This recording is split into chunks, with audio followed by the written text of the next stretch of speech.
Amoso jowinjo maga e okinyi masani ni opakuru Yesu, opakuru Ruoth. An Pastor Dennis Otieno Ochieng, an jagem sinaga, to gisani adak kamoro ni Seme Kombewa, mano e kama atiye ne Jehova Nyasaye maduong'. Atiyo kod migao moro miluongo ni Manna Ministries International, wan kamoro ni Iago Seme Kit Mikai. Kuom mano en okinyi majaber ahinya ma Jehova Nyasachwa osemiyowa thuolo mondo mi wakel wach Jehova Nyasachwa, nikech ndiko mar Nyasaye wacho ni piny gi polo biro kadho, lakini wach Jehova Nyasaye to biro siko manyaka chieng'. Adwa ni mondo mi akwayo jawinjo mara mahero kendo mageno gi lala ni kule wi piny mondo mi walam Nyasaye kwachako. Walamo. Nyasachwa kendo wuonwa e nying Wuod Yesu Kristo, in Nyasaye maduong', Nyasaye mang'ongo, Nyasaye manyalo gik moko duto. Erokamano Jehova Nyasaye kuom yawono piny nono Jehova Nyasachwa e okinyi ma kawuono mar Jumapil maler. Ase biro e studio mar Nam Lolwe TV ka Nyasaye mondo mi akel wachni ne jowinjo maga Jehova Nyasaye. Alamo Nyasaye maduong' ne chuo kod mon, alamo ne yawuoyi kod nyiri, alamo ne nyithindo bende kamoro amora ma gintie. Akwayo Jehova Nyasaye ni mondo mi irie badi e ngima nyithindi ma ochiko itgi mos Jehova Nyasaye e okinyi masani mondo mi giwinj wachni Jehova Nyasaye. An gi yie Jehova ni wachni dhi timo gimoro maduong' kendo makende e ngima jogi Jehova Nyasaye maratego. Erokamano Jehova Nyasaye, iparie ot ka ot, ikel kwe makende, iparie dala ka dala Jehova Nyasaye, kendo ikel gima onge Jehova Nyasaye mondo mi obedie. Erokamano Jehova Nyasaye maduong', nikech isetimo kendo isewinjo, to mana kuom yie. Happy e nying Yesu Kristo Ruodhwa. Amen. Walamo. Adonjo kor e wach Jehova Nyasaye maduong' e okinyi masani. Adwa ni mondo mi jawinjo mara mahero adonj kodi e muma mondiki maler e buk mar Mariko madongo 9 matindo 20. Ndiko mar Nyasaye wachonwa niya, wiye malo ondiko ni Yesu ochango wuowi man gi jachien marach. Asomo e nying Yesu. Omiyo ne gitere ir Yesu. Gikanyono mane jachiendno oneno e Yesu, nomiyo rawerano ogwecho matek mi opodho piny, kendo ong'ielore e lo ka dhoge wuok buoyo. Yesu nopenjo wuon nyathi niya, gini osebedo katime kama chakre karang'o? Nodwoke ni, osebedo kotime kamano nyaka oa e nyathi, kendo kuom kinde mathoth gino setemo nege kagoye e mach kendo e pi. To kinyalo timonwa gimoro to kechwa mondo ikonywa. Yesu nodwoke ni, ere gima omiyo iwacho ni kinyalo? Gik moko duto nyalore ni ng'ama oyie. Gikanyono wuon rawerano nokok niya, ayie, to konya nikech yiena orem. Yesu noneno ka ji chako sudo machiegni, omiyo nokwero jachiendno matek, kowacho niya, in jachien mamiyo rawerani doko momo, kendo ite dino. Wuog oko kuom rawerani, kendo kik ichak iduog kuome. Jachiendno noywak matek, mi omiyo rawerano ogwecho malich kowuok kuome. Rawerano noriere kanyo ka ng'ama otho. Omiyo ji duto nowacho ni otho. To Yesu nomako lwete kachunge mi oa malo. Haleluya. Ndiko machielo mogik madhi somo, aito bang'e to akel wach Jehova Nyasaye mangima. Wuok e buk mar Luka madongo 18 matindo 27. Ndiko mar Nyasaye wachonwa niya, to Yesu nodwokogi niya, gik madhano ok nyal, Nyasaye ema nyalo. Haleluya. Jawinjo mara mahero, adwa ni mondo mi agone Jehova Nyasaye maduong' erokamano kuom okinyi majaber makawuono mar Jumapil ma Jehova Nyasaye osemiyowa. osegolowa e otieno, osegolowa e mudho mandiwa, ma ji mang'eny ogombo mondo mi gine odiochieng' ma kawuono ni to ok giseneno. To wan to kuom ng'wono mar Jehova Nyasaye, Jehova otimonwa ng'wono mar neno odiochieng' ni. Thororo mar wachna okinyi masani wacho niya, bedo gi yie kuom Nyasaye kuom gik matek ma ok nyalre kuom dhano. Bedo gi yie kuom Nyasaye kuom gik matek ma ok nyalre kuom dhano. Ma dho ngere wacho niya, believing God for the impossibilities. Jawinjo mara maero, chunya mor kendo chunya oil kabisa e okinyi masani, nikech ma en ng'wono maduong' ma Jehova Nyasaye otimo mondo mi wach Nyasaye onyal yal e radio, e TV mar Nam Lolwe ka kawuono kod okinyi. Kendo an kod yie makende ni wach Jehova Nyasaye ma Nyasaye osekete chunya e okinyi masani, Nyasaye osekele mondo mi otim maber e ngima dhakono mabiro yie, mondo mi otim maber ne ngima dichuogno mabiro yie, mondo mi otim maber ne nyako kata wuoyi kata rawera matin mabiro yie. Ndiko ma Nyasaye nyisowa niya, wach Nyasaye ngima kendo tiyo, kendo obith moloyo pala kata ligangla madhoge ariyo. An wach Nyasaye no ema osekonya e kit ngimana duto. Nitie kinde moko mane akalo e hali matek e kit ngimana, lakini ne onge ng'ata ng'ata mane nyalo konyo ngimana. Ne atemo osiepe to ok ne ginyal konya. Ne atemo wede konyo gi kocha to ne ok ginyal konya. To kane alokora aduogo ir Yesu Kristo, mandiko wacho niya, Yesu Kristo ok odewo wang' ng'ato. En otimo ne ji duto te maromre kendo machalre. Emomiyo asomo ndiko mane wuoyo kuom rawera moro mane ni kod jachien marach e ngimane. To gimomiyo ndiko ni obedo na malit, ni ndiko wachonwa niya, jachien marach mar goruok piny mane goyo rawera ni piny, mane miyo obet momo, mane miyo ite dino, mane miyo obedo gi sandruok e kit ngimane. Jachiendno ne ochake kane pod otin. We mondo mi awach niya, jachien bende ok odewo wang' ng'ato. Jachien nyalo sandi, obed ni itin, obed ni iduong', obed ni jamoko, obed ni jadhier, obed ni somo, obed ni okisomo. Jachien nyalo dwanyo ngimani, jachien nyalo sando ngimani, jachien nyalo rocho ngimani. Hallelujah. Emomiyo e kinde mang'eny ahero ga wacho niya, ber mondo mi ng'ato ong'e Ruoth Nyasaye e kit ngimane.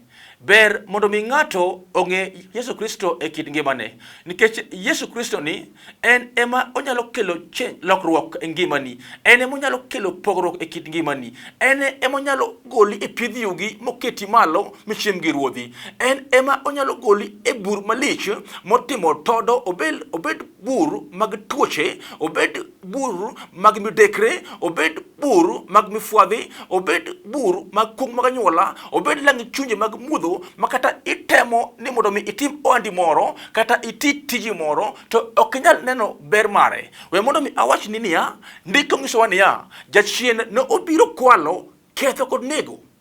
To Yesu Kristo Wuod Nyasaye mamiderma ne obiro mondo mi okethi tije mag mudho mag Satan ma jachien osekelo e ngima ng'ato, ma jachien osekelo mondo mi oketh ngima ng'ato, ma jachien osekelo mondo mi oros ngima ng'ato, ma jachien osekelo mondo mi oneg ngima ng'ato. Yesu nobiro mondo mi oketh tije mag Satan. Emomiyo wasomo e buk mar Mariko madongo 9 chakre matindo 20. Ndikono owachonwa malong'o ni Yesu Kristo ne jawuotho kuonde duto, kendo ne owuotho e taonde madongo kod taonde matindo. Ne owuotho nyaka e dho nembe. To we mondo mi awach ni niya, Yesu Kristo ne ochopo kamoro ma ne oyudo rawera moro mane nigi jachien marach e kit ngimane. Jachien tichne en ketho, kwalo kod nego. Tichne en sando ngima ji. We mondo mi awach ni niya, kata mana in ming'iyo kinyi masani, kik ipar ni ngimani no en ngima manyalo bedo maber ka onge Yesu. Jachien ni kod kwano mondo mi oketh ngimani, mondo mi oroch ngimani, mondo mi oketh odi, mondo mi oroch ngima nyithindi, mondo mi oketh nyaka tije mitimo. Mago e tije, mago e mipango ma jachien nigo kuom ngima ng'ato. To kawuono kod okinyi akelo wach Jehova Nyasaye mangima.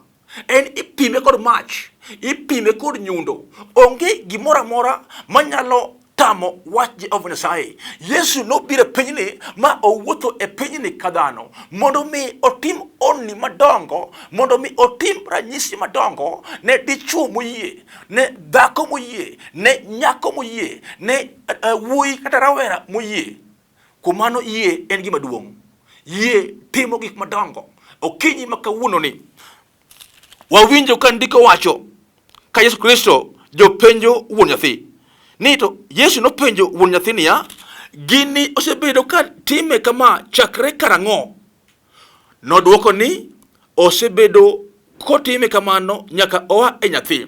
We mondo mi awach ni mama na in miwinjo kiny masani. We mondo mi awach ni jaduong', we mondo mi awach ni osiepna ni gima ikale no samoro ok en dwachi, samoro ok en morni.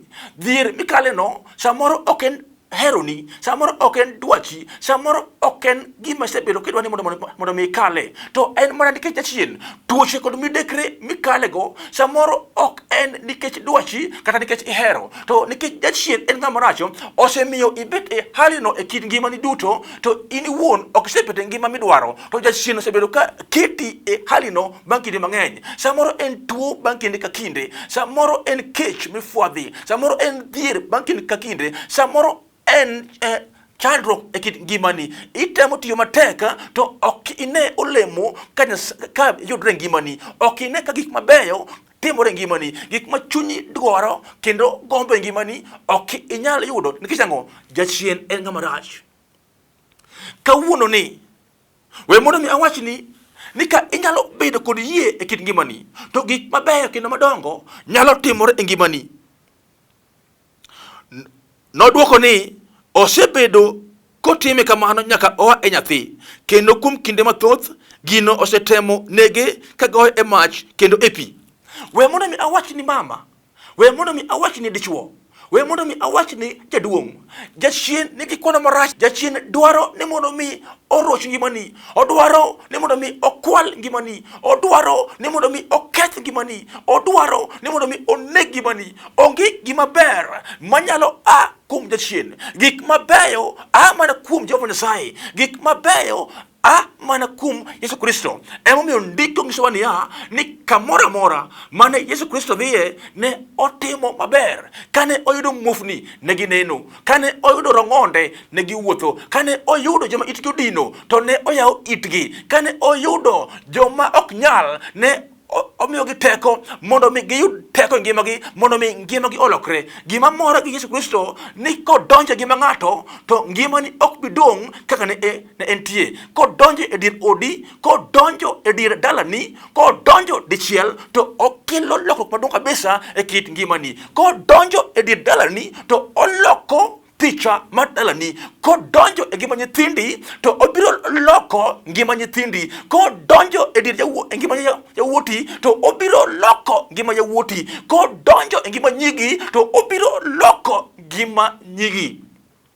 We mondo mi awach ni isechandori kod nyithindi bang' kinde marabora, to jachien ok dwa ber kit ngimagi. Samoro setemo matek miterogi e sikul, to bang' tieko sombgi mar klas 12 ok ginyal dhi mbele kod sombgi. Bang' tieko colleges maggi, bang' tieko universities maggi, to ok ginyal yudo tich. We mondo mi awach ni mago e tije maricho mag Satan. Jachien en tije en kwalo, ketho kod nego, kendo odwa ni mondo mi olor ne nyithind ji, yawuot ji, nyi ji, range ma Nyasaye oseikore mondo mi oyaw. En tije mondo mi olor. We mondo mi awach ni kawuono, wach Nyasaye en kifungu. Onyalo yawo dho ot ka dho ot ma jachien temo ni mondo mi olor, mondo mi gik mabeyo kik donji. Onyalo yawo rangach mane osewach ni gik mabeyo ok nodonjie. Onyalo yawo dho udi madongo mag polo malo ma ol gweth e dala moseyany, e dala mosecha, e anyuola mosewach ni ka ng'ane kae to gik mabeyo mabeyo ok nonere, gik mabeyo ok nowuogie. We mondo mi awachni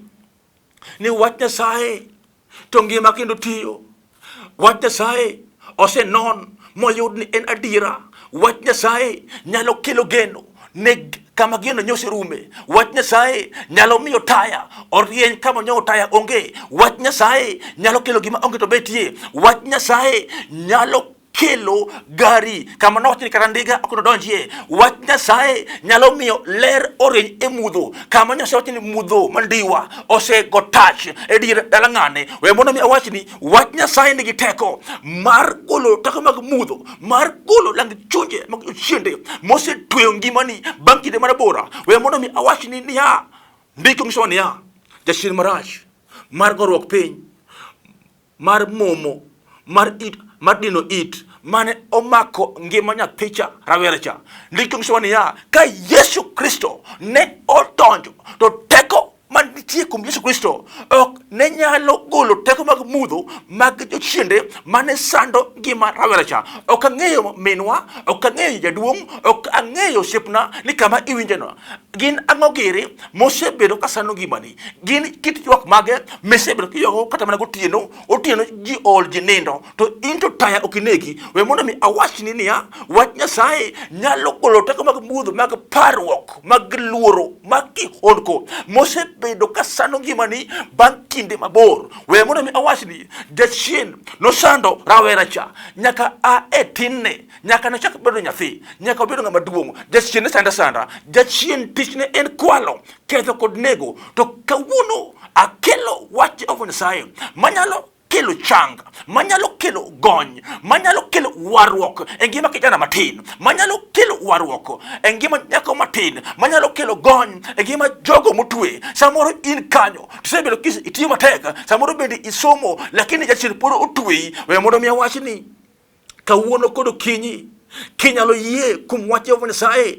Wach ni en wach man gi teko, onyalo loko ngimani. Aparo chieng' moro achiel kane jochiende mag mudho mag dhier gi mifwadhi ne odonjo e ngimana, ne omako dier dalawa. To kane walokore ir Jehova Nyasaye ma wagochongo piny, ma wating'o bedewa malo, ma waywak ne Jehova Nyasaye, kara ndiko wacho e buk mar Isaya 59 kare 1-2 ni bad Jehova Nyasaye ok chiek madimoni reso to ni ite ok nok, ite okodino madimoni winjo. Kara ywak ka ywak, kara lamo ka lamo, madhako nyalo ywako, madhako nyalo lamo, madichuo nyalo ywako, madichuo nyalo lamo. Kara ywagno ok dhi kayem nono. Nyasaye osiko ite mar winjo ywak mar ng'ato kod ng'ato.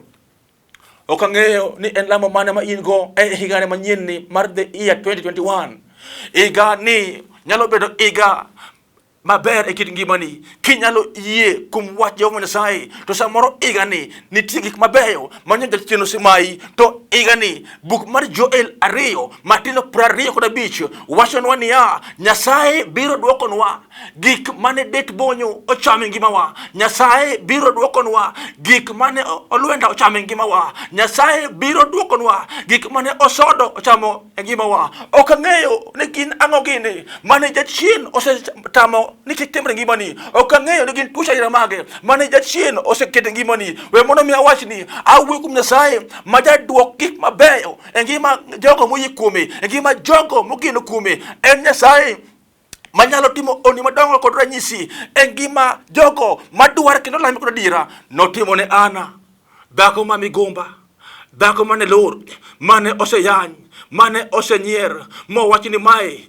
ok ne nyathi, ok ne ting' nyathi. Nyieke ma Penina ne nyiere pile ka pile, nyieke ma Penina ne gone siboi pile ka pile, ne oluonge nyinge maricho, ne oluonge ni dhako ma migumba, dhako ma lor, dhako ma ok nyuol. We mondo mi awachni kawuono, jawinjo mara mahero, jawinjo mara mageno, wach Nyasaye to nyalo duoko geno kama geno onge. Wach Nyasaye nyalo keto gimoro kama gimoro onge. Wach Nyasaye nyalo keto yo kama yo ne onge. Wach ema ne omiyo nyithind Israel okalo e dier nam makwar kane jowasikgi lawogi ne giduogo ma girumo e dier nam. To nyithind Israel ne okalo e dier nam kama otuo.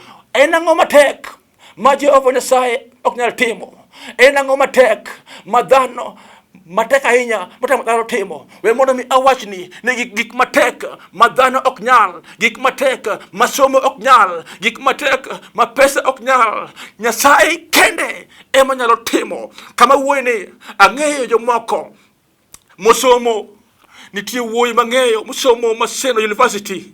Sama awuoyi kawuono ni odong' obaro yien e kor gweng', sama awuoyi ni omadho kong'o e kor gweng', kendo odhomo kisungu e mutaro, odhomo kisungu e mudho, odhomo kisungu e bungu, kendo ni sombe ok nokonye. Kara onego ng'ato oriw somo kod Yesu Kristo. Kiriwo sombi gi Yesu to ngimani ok bidong kaka ne entie. We mondo mi awachni dalani mineno bamno, we mondo mi awachni kawuono ni wach Nyasaye nyalo rie. Samoro yawuoyi olal oko makata mana gero simbni otamore. Kawuono we mondo mi awachni ni wach Nyasaye nyalo duoko gimoro mane onge to betie. Samoro sama wuoyni, sama iwinjani nyigi okwamo, nyigi oleo e didar kanyo, ni pidho gi e tin margi nyaka chil kawuono to kama ginyalo dhi onge. Jachien marach odino yorgi, jachien marach oseloro nyimgi. We awachni wach Nyasaye era yaw, wach Nyasaye era yaw. Kawuono e higani wach no dhi yaw ne ngimani, wach no dhi timo gik madongo e ngimani, wach ne dhi dwoko geno. Samoro en kwe, gotieno kochopo to ionge kod kwe, ji nindo to into ok inindi, taya bende ok inegi, sitima bende ok inyal nego. Nikech ang'o? Paro kod luoro opong'o dhod chunyi. Samoro kihondko kod kibaji opong'o dhod chunyi. Yesu Kristo kawuono obiro mondo mi oduok geno, mondo mi okel chang, mondo mi otim gik madongo e ngima ng'ato. Ok ang'eyo jawinjo mara ni en ang'o midwaro mondo mi Nyasaye otimni e higani. Higa mar 2021 ni nitie gik madongo ma Jehova Nyasaye oikoni. To kinyalo bedo kod yie, ndiko ng'isowa niya, nodwoko ni osebedo kotime kamano nyaka oa e nyathi, kendo kuom kinde mathoth gino osetemo nege kagoye e mach kendo e pi. To kinyalo timonwa gimoro to kechwa mondo ikonywa. Jaduong'ni ma wuon rawera owacho niya, owacho ni Yesu tiende ni ok ni ong'eyo jal mane owuoyogo. Owacho ni Yesu niya, ni to kinyalo timonwa gimoro to kara konywa kendo ireswa. To kinyalo timonwa gimoro to kechwa mondo ikonywa. Ok ang'eyo paro mane jaduong'ni nigo. Owuoyo gi ruodhi iluonge ni Sibuor makadhol Juda. To owacho ne niya, ni kinyalo timonwa gimoro to kara kechwa mondo ikonywa. Ok ang'eyo jal mane owuoyogo. Wuoyi ma wuoyo kuome ni Yesu Kristo, wuod Nyasaye ma miderma, en ndiko wachonwa niya, onyalo timonwa gik moko duto te. Gik ma somo ok nyal, gik ma pesa ok nyal, gik ma mwandu ok nyal. Yesu ni kinyalo yie kuome, onyalo timoni gik madongo. Kata mana e higa manyien ni, the year 2021, onyalo bedo iki, samoro sebedo kilemo bang' kinde marabora. To e higa ni Nyasaye nyalo surprise, Nyasaye nyalo buogi, onyalo timoni gik moko mane ok ipar, onyalo yawoni dhoudi moko mag tich, dhoudi moko mag ohala. Samoro nyo osechaki nyinge kaka ne ochak Ana ni lur migumba dhako mok nyuol. Samoro nitie nyinge moko mosechaki e gweng'u kanyo, samoro oseluongi nyinge moko, samoro oseyanyi, osegoni siboi, osewachni into gik mabeyo ok ni ne ngimani, gik mabeyo ok notimre ngimani. Kawuono mama, jaduong', osiepna, dichuo wadwa, jatich Nyasaye wadwa, samoro ministry mari, huduma ni ok dhi maber.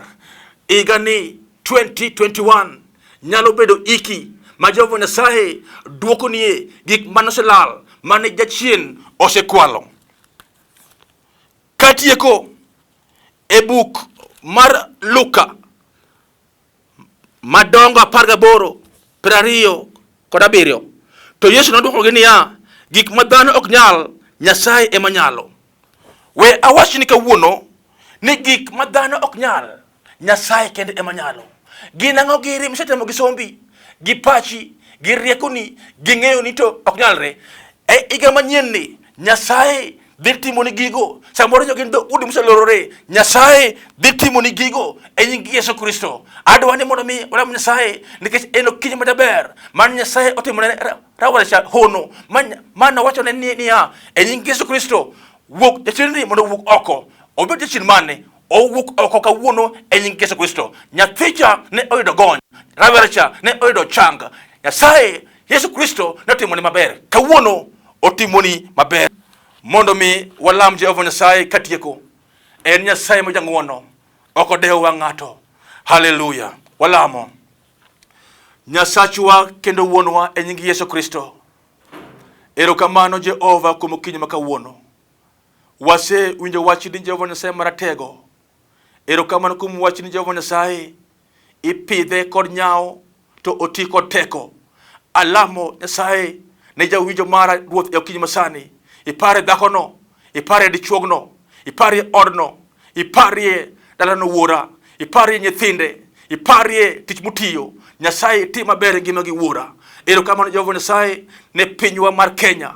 Alamo ne pinywa ni Jehova Nyasaye maduong'. Kel kwe. Alamo Nyasaye maratego ne jotendwa Jehova Nyasaye maduong'. Jehova imigi rieko mar tayo piny mar Kenya. Ruoth Jehova Nyasaye erokamano kuom station mar Nam Lolwe. Nyasaye maduong', ipar TV ni Jehova Nyasaye maduong'. Jehova aketo all the management mar this station e lweti Jehova Nyasaye maduong'. Jehova itingi malo kendo igwedhgi. Alamo ne all the staffs mag TV Lolwe Nyasaye maduong'. Jehova itingi malo kendo igwedhgi Jehova Nyasaye maduong'. Ruoth erokamano sitemo kendo siwinjo to mana kuom yie e happy e nyingi Yesu Kristo Ruodhwa. Amen. Adwani mondo mi ami namba na mar simo. Nyalo bedo gi wach moro kata penjo moro kata lamo. An gi nembni ariyo mar Safaricom kod mar Airtel. Safaricom en 0714 00714 24 89 Mar Airtel en 07 31 50 85 30. Nyasaye mondo gwedhwa ahinya nyaka kendo chieng' machielo wanarom kodu. Erokamano ahinya. God bless you. Amen.